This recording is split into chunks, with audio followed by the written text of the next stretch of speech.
Hello student, इस video में हम बात करेंगे डीसीए एंड पीजीडीसीए। जो आपकी पीसी पैकेज की बुक है उसमें यूनिट नंबर 2 का ये इंपॉर्टेंट क्वेश्चन है। वर्ड 2013 में फॉन्ट के एट्रीब्यूट को कैसे बदलते हैं। ठीक है ना, आसान सा क्वेश्चन है, बस आपको क्वेश्चन समझना है।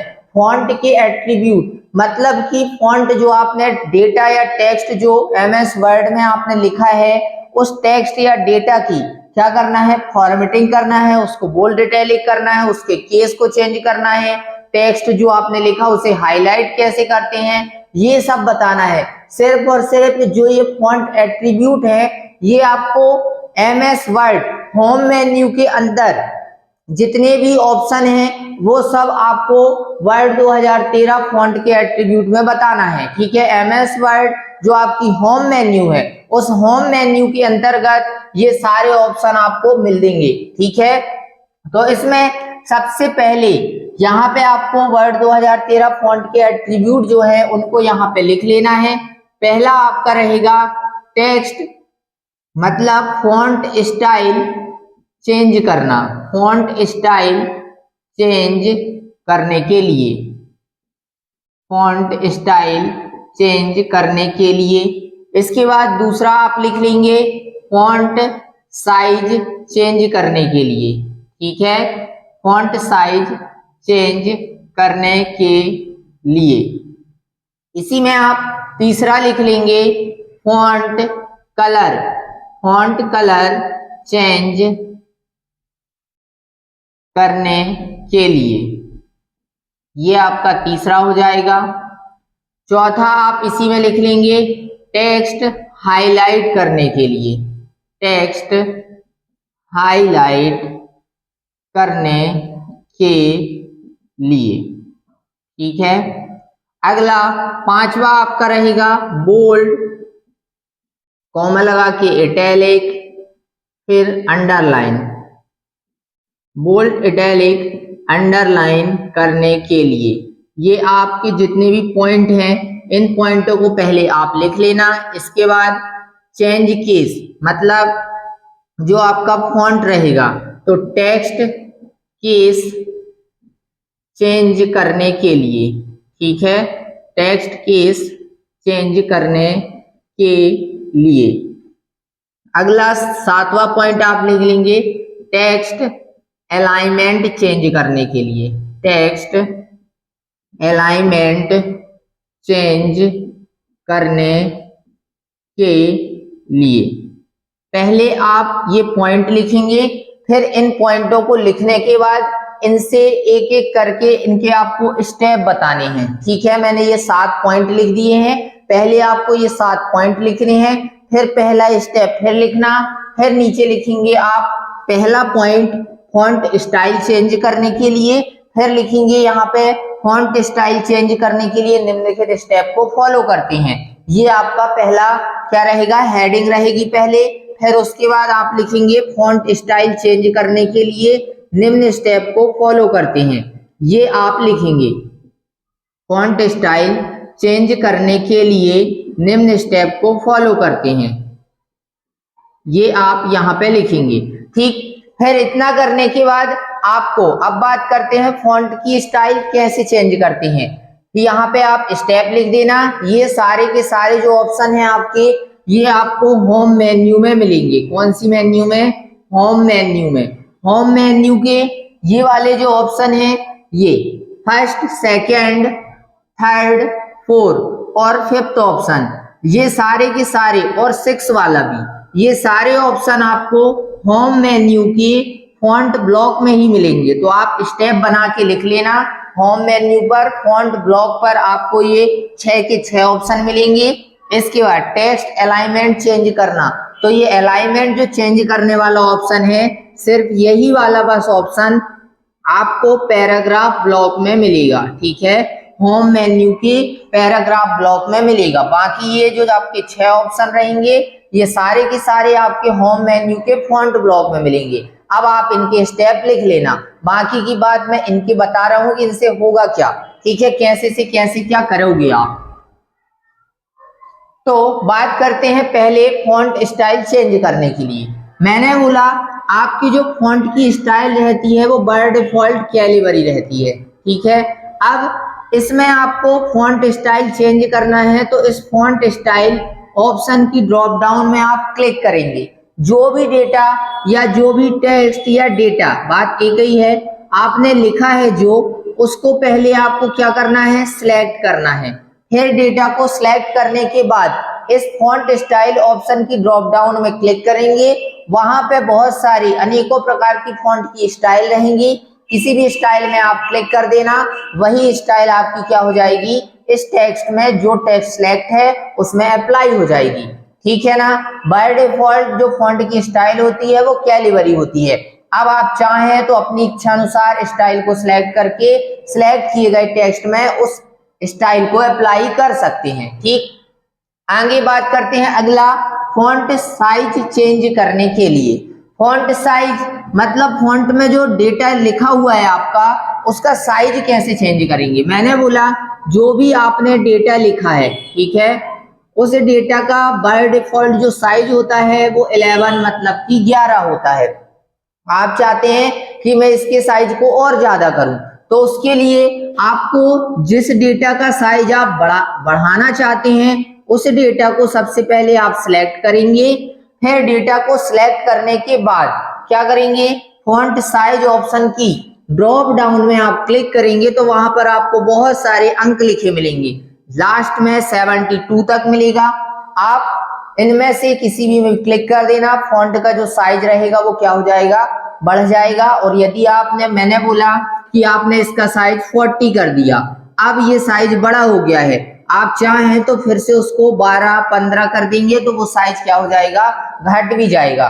तो जो डेटा आप सिलेक्ट करेंगे उतने डेटा का ही ओनली साइज कम होगा या तो ज्यादा होगा, ठीक। आगे बात करते हैं फॉन्ट का कलर चेंज करने के लिए। फॉन्ट का कलर भी चेंज होम मेन्यू के फॉन्ट ब्लॉक में ही आपको ऑप्शन मिलेगा। बस यहाँ पे आपको जो डेटा सिलेक्ट रहेगा उतना डेटे का कलर क्या हो जाएगा, चेंज हो जाएगा। पहले से बाय डिफॉल्ट इस डेटा का कलर ब्लैक होता है, मतलब इस टेक्स्ट जो टेक्स्ट लिखा होता है उसका कलर ब्लैक होता है। आप चाहें तो आप इसके कलर को आसानी से चेंज कर सकते हैं। कौन सा ऑप्शन से, फॉन्ट कलर चेंज करना, मतलब फॉन्ट कलर ऑप्शन की सहायता से, ठीक है ना। तो जो डेटा आप सिलेक्ट रखेंगे उतने का ही ओनली कलर क्या हो जाएगा, चेंज हो जाएगा, ठीक। अगला ऑप्शन है टेक्स्ट हाईलाइट। टेक्स्ट हाईलाइट का मतलब होता है जो आपने डेटा सिलेक्ट किया है उस डेटा के बैकग्राउंड में कलर देने के लिए कौन से ऑप्शन का यूज किया जाता है, फॉन्ट बैकग्राउंड या टेक्स्ट हाईलाइट कलर ऑप्शन का उपयोग किया जाता है। जितना डेटा आपने सिलेक्ट किया उस डेटा के बैकग्राउंड मतलब पीछे कलर देने के लिए टेक्स्ट हाईलाइट कलर ऑप्शन का उपयोग किया जाता है, ठीक है। अगला आपका ऑप्शन है बोल्ड, इटैलिक और अंडरलाइन करना। तो बोल्ड मतलब ये जो आपने डेटा लिखा है, जैसे आप पेन से लिखते हैं तो पेन से आप डेटा लिखते हैं तो किसी पेन से आप लिख रहे हैं तो वो पतला चलता है। यदि आप वही पेन को क्या कर देते हैं, उसमें जो पेन होते हैं वो ज्यादा डार्क चलने वाला होता है तो वो क्या हो जाता है, डेटा बोल्ड हो जाता है, मतलब हल्का मोटा या फिर और ज्यादा डार्क दिखने लगता है डेटा। तो वो करना क्या होता है, बोल्ड करना। जो डेटा या जितना डेटा आप सिलेक्ट रखेंगे उतना ही डेटा बोल्ड भी होगा। इसके बाद इटैलिक, इटैलिक मतलब हल्का डेटा को क्या तिरछा करने के लिए किसका उपयोग किया जाता है, इटैलिक ऑप्शन का, ठीक। और अंडरलाइन, नाम से ही पता चल रहा है, अंडरलाइन मतलब होता है जो डेटा आपने सिलेक्ट रखा है उतने डेटा के नीचे अंडरलाइन मतलब इस टाइप से लाइन देने के लिए किसका उपयोग किया जाता है, इस अंडरलाइन ऑप्शन का। आगे अगली एट्रीब्यूट में चलते हैं, छठवीं, टेक्स्ट केस बदलना। टेक्स्ट केस बदलने का मतलब ये होता है कि जब आप एमएस वर्ड में किसी भी प्रकार का टेक्स्ट या तो डेटा लिखते हैं तो उसमें जो डेटा आप लिखते हैं वो हमेशा आपका बाय डिफॉल्ट सेंटेंस केस में होता है। कौन सी केस में, सेंटेंस केस। सेंटेंस मतलब वाक्य और केस मतलब क्या होता है, उसको चेंज करने के लिए।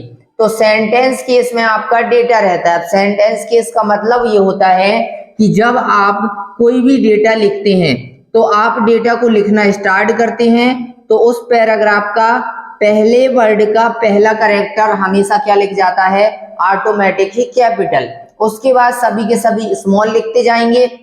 लेकिन इसी पैराग्राफ में जब आप फुल स्टॉप या तो फुल स्टॉप बोले तो डॉट लगा देते हैं, उसके बाद का अगला फिर वर्ड का पहला कैरेक्टर लिखेंगे तो फिर वो क्या लिख जाएगा, ऑटोमेटिक कैपिटल हो जाएगा।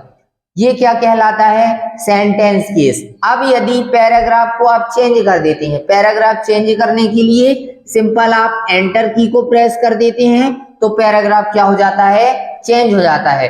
यदि आप एंटर की को प्रेस किए, अब फिर अगली लाइन से जो पैराग्राफ नया स्टार्ट हुआ है तो आप फिर कोई नया वर्ड लिखेंगे तो उस वर्ड का फिर से पहला कैरेक्टर कैपिटल लिख जाएगा, तो वही कौन सा केस कहलाता है, सेंटेंस केस। ठीक है, अब इस केस को चेंज करने के लिए इस चेंज केस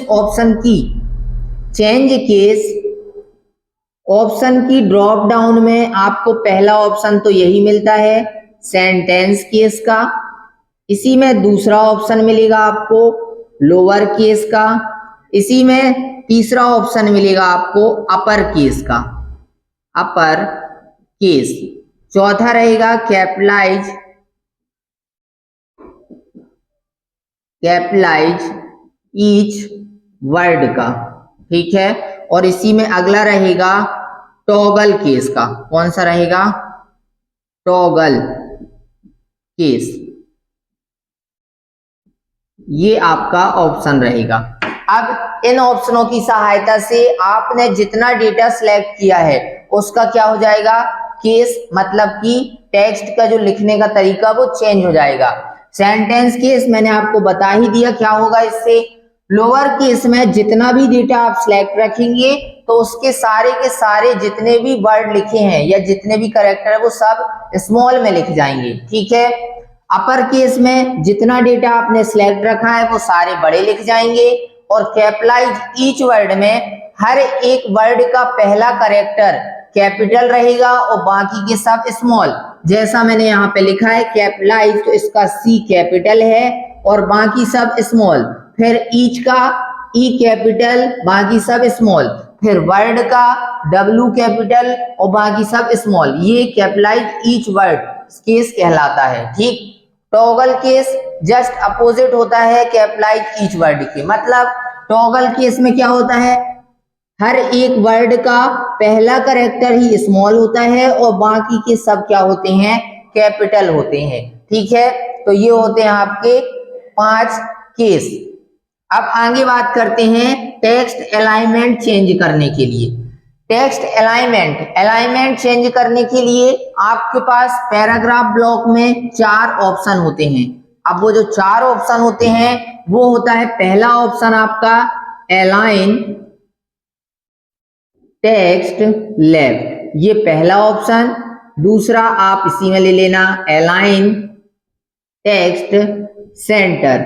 ठीक है, तीसरा इसी में आपका आएगा अलाइन टेक्स्ट राइट, ये तीसरा ऑप्शन रहेगा, और चौथा आपका रहेगा जस्टिफाई। ये 4 ऑप्शन आपके रहते हैं टेक्स्ट के अलाइनमेंट को चेंज करने के लिए। अब इनसे होता क्या है, तो आप जब डेटा को लिखते हैं, किसको, डेटा लिखते हैं, तो वो by default align text left option activate होता है पहले से ही। मतलब जब आप डेटा को कंप्यूटर में लिखते हैं तो वो हमेशा और हमेशा लेफ्ट साइड से लिखना स्टार्ट होता है। लेकिन मैं चाहता हूं कि नहीं, जो डेटा लिखे वो सेंटर से लिखे, तो आप इस ऑप्शन की सहायता से जो डेटा लिखेंगे वो सेंटर से भी लिख जाएगा। लेकिन यदि मैंने बोला कि जो डेटा लेफ्ट में लिखा है उसे आप सेंटर में करें, या उसी को राइट में, या उसी को सेंटर या राइट में करें, तो वो भी आप आसानी से कर सकते हैं। वो कैसे, आपने जो डेटा लेफ्ट में लिखा है, ठीक है, जैसे ये कंप्यूटर, एक लाइन यहाँ पे मैंने बोला कि डेटा लिखा है, ये लेफ्ट से लिखा था, मैं बोला नहीं इसे सेंटर से लिखना है। तो ऐसा करने के लिए आपको सिंपल कुछ नहीं करना, इस डेटा को सिलेक्ट करना है। ठीक है, इस डेटा को सिलेक्ट करने के बाद आप अलाइन टेक्स्ट सेंटर में जाके क्लिक कर दें तो ये डेटा कहां से लिख जाएगा, सेंटर से। ठीक है, वैसे ही आप कार्य राइट से भी कर सकते हैं। ठीक है, ये हुई इन 3 ऑप्शन की बात। अब बात करते हैं चौथे की, जस्टिफाई। जस्टिफाई का मतलब होता है जो आपका पैराग्राफ होता है, तो उस पैराग्राफ में दोनों साइड से लाइनों को इक्वल करने के लिए, मतलब दोनों साइड से लाइनों को बराबर करने के लिए जस्टिफाई ऑप्शन का उपयोग किया जाता है। जैसे लेफ्ट साइड से आप डेटा लिखते हैं तो इस साइड की लाइनें बराबर होती हैं, लेकिन यहाँ की लाइन कोई छोटी होती है कोई बड़ी होती है, तो इन लाइनों को क्या करने के लिए एक बराबर, मतलब दोनों साइड से एक बराबर करने के लिए इस जस्टिफाई ऑप्शन का उपयोग किया जाता है। ठीक है, अब ऐसा करने के लिए आपको उस पैराग्राफ को सिलेक्ट करना है, या फिर किसी एक पैराग्राफ में यदि ये काम आप कर रहे हैं तो उस पैराग्राफ में आप कर्सर भी रख के ये काम को आसानी से कर सकते हैं। ठीक है, तो ये आपके फॉन्ट के एट्रीब्यूट थे 6 से 7 प्रकार के, जो मैंने आपको बताई। ठीक, तो मैं इस वीडियो को यहीं फिनिश करता हूं। वीडियो आपको पसंद आए तो वीडियो को लाइक करें और चैनल को सब्सक्राइब करें। धन्यवाद।